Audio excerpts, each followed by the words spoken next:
It seems like the people of this world have always been fighting about something, with history showing us that every era has at least one conflict that stands out above the rest. In the 30s and 40s, it was World War II. From the 50s to 60s, it was the Civil Rights Movement. The 70s was the start of the war on drugs. In the 80s and 90s, it was the AIDS epidemic. And in the digital age, the conflict is now AI.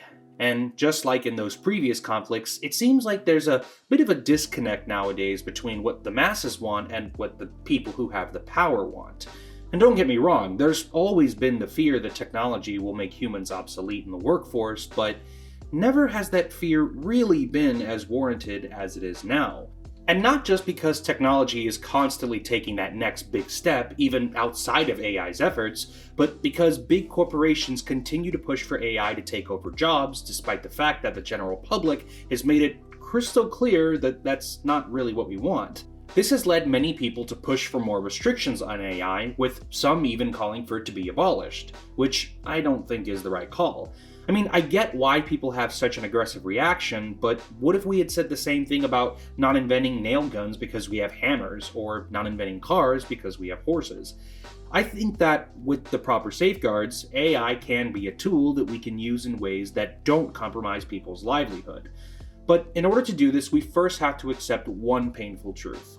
And that is that, whether we like it or not, AI is not going anywhere. It generates far too much money and is so ingrained into our daily lives at this point that, in spite of all the backlash it's gotten, for better or for worse, it's here to stay. So, with that, let's establish what AI actually gets right, and then talk about what it needs to change so that both humans and AI can coexist.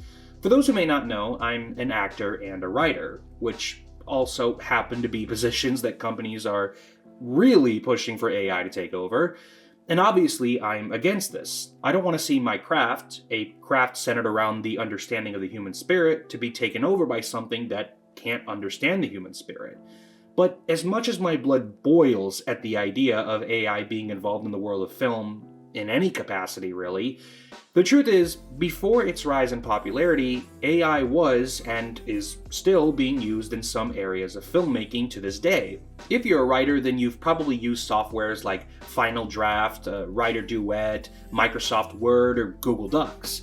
But what you may not realize is that all of these writing applications have many AI features, with the most obvious ones being the spell checking and grammar suggestion features, which technically change the work every time you use them. Yeah, sure, it's a minuscule change, and you could argue that it's probably inconsequential in the grand scheme of things, but it's still a change. It's something that wasn't there before. And these features are used by writers constantly, as they should be. Imagine you have to submit a screenplay or a research paper by a certain time, only to find out at the last minute that you made a million grammatical errors and you don't have any time to fix it. It might not really cost you anything in the long run, but being an adult and handing in something important that has the spelling and grammar of a 4-year-old, it's just not a good look. This is one of those instances where AI is actually a good thing because it's making our lives just a little bit easier by focusing on the mistakes that we would probably miss. And in this instance, it's been doing that for a very long time. Look, in all reality, if you truly want your writing to be completely 100% AI free, then I'm afraid you're going to have to invest in a typewriter, because even if the nature of the work remains the same, every time you see that little red squiggly line underneath a misspelled word, that is AI. And it's not just used for writing. AI has been a central piece of various editing softwares for years, being used for tasks like generating captions, cleaning up audio, and even color correcting. But nobody really takes issue with AI in this case because, again, it doesn't overstay its welcome and take the human element out of the equation. It's doing what AI was arguably made for, making our lives easier. But the problem we face today is that major corporations don't really have that concern in mind and instead push for AI to be everywhere with no real restrictions, which is incredibly ironic because, by all logic, the CEOs of these same corporations would also get replaced by AI down the line. I don't know, I guess it pays to be blissfully unaware of the fact that you're just as replaceable as everybody else. Honestly, I think I'd rather be dirt poor and be in touch with reality than be loaded but have the self-awareness of an acorn. Anyways, they think that by shoving AI down people's throats, despite the masses repeatedly saying that they're not interested, these corporations think that we'll somehow end up being interested. And all they have to do is create another slightly worse version of Grok or Sora, Google Gemini, ChatGPT, or some other AI software that is definitely here to help and isn't trying to replace us, because that wouldn't be cool. But here's the thing. That's not how business works. That's not really how anything works. You gotta sell something that people are gonna be able to use, not something that makes people unnecessary. And it's not just the market that's oversaturated with AI, it's also our algorithm. All of our algorithms. Every day, we see countless videos with thousands, sometimes millions of views that either have an AI voice narrating over something like a scene from a movie or TV show, a story from Reddit with Subway Surfers gameplay in the background, and then there are some videos that are just entirely AI generated. Most of the time, these fully AI generated videos are just shit posting and even memes that are making fun of the usage of AI whilst using AI, but I think this has caused some people to get a little tired of it all, especially when the videos have the same 3 voices. Gave his wife power of attorney. She destroyed his credit and put him $200,000 in debt in 8 months. I was the black sheep who everyone ignored at family gatherings until the day I inherited everything and watched them all come crawling back. I pulled out my phone, opened the voice memo app, and hit play. We sat in silence as Fabian's voice filled the kitchen. These kinds of videos also hurt show business because by summing up an entire film through multiple AI narrated videos, it gives people less incentive to just, watch the movie or show themselves. You know what else hurts the craft of filmmaking? The AI generated actress Tilly Norwood, created by Eline van der Velden. Let's get to know each other. She's being pitched as the ultimate girl next door, except Tilly Norwood, 100% AI generated. She's the brainchild of Dutch comedian Eline van der Velden, who founded the AI-centered production company Particle 6, where Tilly Norwood was born. There's no getting around this one.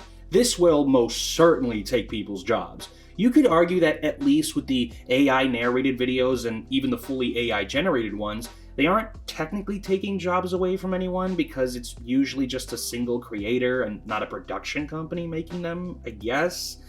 Really, I suppose the most harm those kinds of videos do is just exemplify how lazy people are getting when it comes to content creating. But the fact is that every single movie role given to an AI-generated performer is a role that could and should have gotten to a real actress, who I guarantee could have given an infinitely better performance because that actress is a real person with real emotions. Not an actual NPC that was created by, no offense, a no-name actress who is trying to live vicariously through the potential success of a performer who will never know what it really means to be a performer.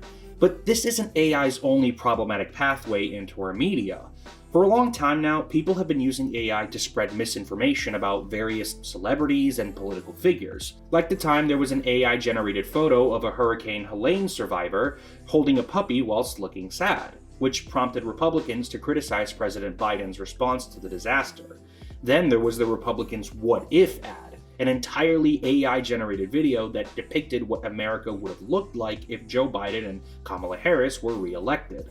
Spoiler alert, it wasn't flattering, nor was it real. And who can forget the time when Donald Trump released an AI-generated photo of Taylor Swift asking her fans to vote for him in the 2024 election, despite the fact that Taylor Swift has never publicly endorsed him. And that's not even including all of the amateurish, lazy, actual brain rot misinformation that infects platforms like Facebook and TikTok on a daily basis. Yeah, sure, people should be smart enough by now to not fall for that kind of stuff, but at the same time, you have to consider that not everyone may be that informed on how to spot AI-generated images or videos, as the technology is only getting better and better as time goes on. You know what's not getting better, though? The environment. And yeah, AI's got a part in that too. You see, AI is powered by large facilities called data centers, and data centers' electrical and infrastructure demands not only seriously mess with the power grid, but also use millions, if not billions, of gallons of water every year in order to prevent overheating. this same water supply is never reused. To make matters worse, they do this in areas that are highly susceptible to having droughts, which messes with the area's water supply and directly affects communities that just so happen to be in that area as well. This doesn't just make electric bills skyrocket and cause actual light pollution, which I didn't even know was a thing before I started making this video, but it can also mess with the water pressure and water quality of the homes nearby. I think it's an important industry.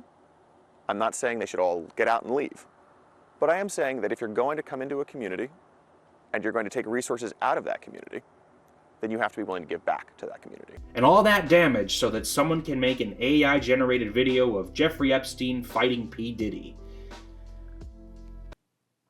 You know, I think that this is the moment that God forsake us. Moral of the story? AI can be a pain in the ass, and sadly, there's just not much legislation that keeps it in check because, at the moment, AI in its current state is still relatively new. But it's not like none exists. There are laws that limit the creation and distribution of deepfakes, which is small fries in comparison to all the other issues, but it is a step in the right direction. As far as the data centers are concerned, I think what needs to happen is they need to invest in more environmentally clean methods to keep their servers cool, with things like immersion cooling, which would submerge the hardware in a special coolant. Free cooling, which would cool the servers using outside air, obviously this would be in a colder location, and lastly, just recycle the water that's being used. These methods are environmentally friendly, and they don't impede on the quality of life of the people who live nearby. But going back to AI's role in our media is where things can get a little bit tricky, because even though misinformation and disinformation are spread by people who contribute really nothing to the world and only serve to spread fear and distrust in our society, it is still considered free speech and is therefore protected under the First Amendment. From the government. Private companies like Facebook and Instagram, however, they have their own set of rules and can pretty much take down anything that they deem as being against their community guidelines. I say they should start cracking down on all the nonsensical AI slop sooner rather than later, before the wrong person sees the wrong video and feels empowered to probably do something crazy. Now, as far as AI content in the world of film goes, really just stay the hell out. You know, no AI actors, no AI generated scripts, none of that. You know, we can keep the editing and writing tools, but that's as far as it should go for now. You know, but I think we need to keep it as a tool that makes our lives as filmmakers easier. Nothing more, nothing less. But other than that, keep AI out of our films. Really, keep AI out of people's way entirely, because at the end of the day, AI works for us, not the other way around. Things like modern planes may rely heavily on AI, but human pilots are the reason why people still fly. I think I can speak for hopefully all the sane people when I say that I personally wouldn't get on a plane that's being flown by just AI, just like how I wouldn't let AI drive my car, or have it answer the phone when I have a medical emergency, or replace the Leonardo DiCaprios or the Haley Steinfelds of the film industry, or let it make humans obsolete. Sure, human beings aren't perfect, but AI doesn't feel like we do, and it doesn't think like we do, and by its very nature, it never could. So I say leave it to the people to get the jobs done. We do it better every single time, simply because people doing it is what makes it real. But anyways, guys, thank you all so much for watching, and if you want to see more videos like this, then be sure to hit that subscribe button and notification bell so you're notified every time I upload a new video. If you like this video, be sure to give it a thumbs up and leave me a comment letting me know what you want to see next. But other than that, guys, thank you all so much for watching, and have a great day.